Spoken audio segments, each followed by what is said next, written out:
Hello guys, so here I'm going to explain the combinations rule, just like I did in my previous video where I explained um, permutation rule. So one thing for you to remember here, and this is just a little review so I can connect permutation with combination.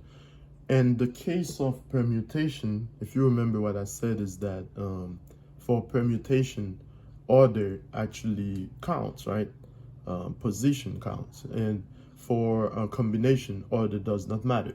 Okay, so what I mean by that is, for example, if I have, and I'm going to consider the same thing I did last time, if I have A, B, C people to place into 3 seats, so I'll say A, B, C seats. Now, 3 people in 3 seats. If I have B, A, C, this will be a different arrangement. So in permutation, this will be counted as 2 arrangement, right? But in combination, it's actually 1.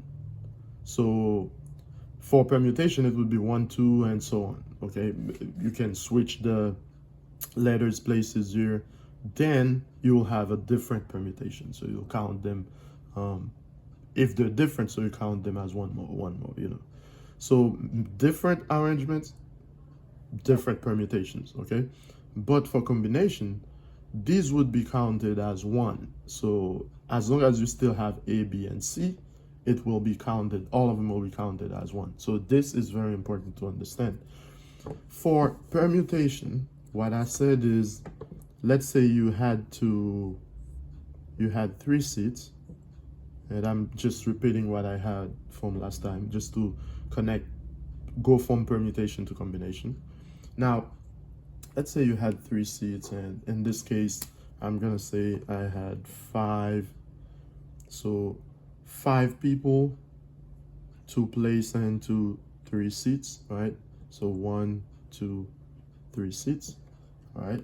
Then if I have 5 people, then for the first seat, I would have 5 possibilities, just like I said last time in my previous video. Here for the second seat, I'll have 4. And for the third, I'll have 3 possibilities, right? So in this case here, for permutation, remember, you wouldn't have to use the formula really.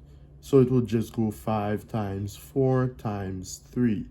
But if you're using a formula to get there, now for the formula for permutation, what we said is you would have to take and I actually explained in my other video, 5 factorial, and over, as I said, 5 minus 3 factorial. In this case here, guys, what happened is that 5 minus 3 is 2 factorial. So 2 factorials would mean 2 times 1. So you divide by 2 times 1, because if I'm using 5 factorial here, I'm going to have, as if I would have here 2 times 1. Now I'm putting this here, it's not in it. I'm just showing you that since I'm using this formula, since I put 5 factorial, I would have to divide by this, by 5 minus 1, which is basically 2 factorial, because I need to cancel the 2 and 1 here. So I'll need to cancel them. So now I do this because order counts, right? Because I'm counting all the different permutations, all the different arrangements, right? But what if I wouldn't need, if it's combination and order does not matter? Now, if order does not matter, I would have to divide by how many different arrangements here that I don't need, okay? Because I'm doing combinations and permutations, you would count all the different arrangements. If it's, remember what I said, if it's ABC, BAC, these are all different and you have to count all of them. For combinations, you wouldn't count all of them. They would be counted as 1, okay?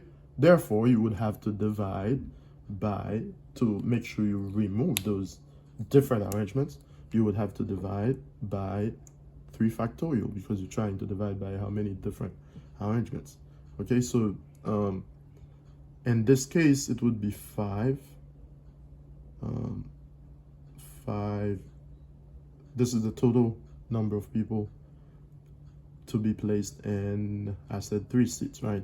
So in this case here, it's as if you have the permutation here, which is 5 factorial over 5 minus 3 factorial. Now, you have to divide by 3 factorial because you're not considering all of the different arrangements, because order does not matter here, okay? And in this case, you will end up with 5 factorial over 5 minus 3 factorial times 3 factorial. And this is where the formula comes from. So it's just the idea that it's not, order does not matter. And that's why when solving any problems, you have to identify which rule to use, either permutation or combinations. Now, for permutations, remember that order matters, but for permutation, order matters, but for combinations, order does not matter. So that's why you have to make sure you take this into consideration here.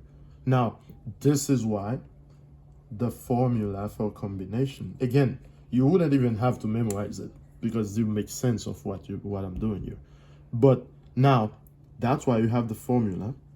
If you have to place n people, n to 3 seats. Now, when order does not matter, like in comedy, okay, not 3 right here, I wanted to say R, because I'm just showing you the formula now. R, in this case here, it would be n factorial, okay, over n minus R factorial times R factorial, okay? So this is where the formula comes from. Again, the key here is to understand when to use, in statistics, to understand when to use those rules. Because remember, in a previous video, I've talked about the multiplication counting rule. I've talked about the factorial rule, permutation rule, and now combinations rule, okay? So it's when do you use what, okay? So as in this case, remember, for combinations rule, order does not matter. So you have to take that into consideration. It's very important. For permutations rule, order does matter, okay? So you have to count all the different arrangements, okay? For factorial, you basically have the same amount of, as in this case, the same amount of people as, the same number of people as number of seats, okay? Very important. So you just need to differentiate between the different counting methods, then it will be pretty easy for you to solve such problems, counting problems, okay? Thank you.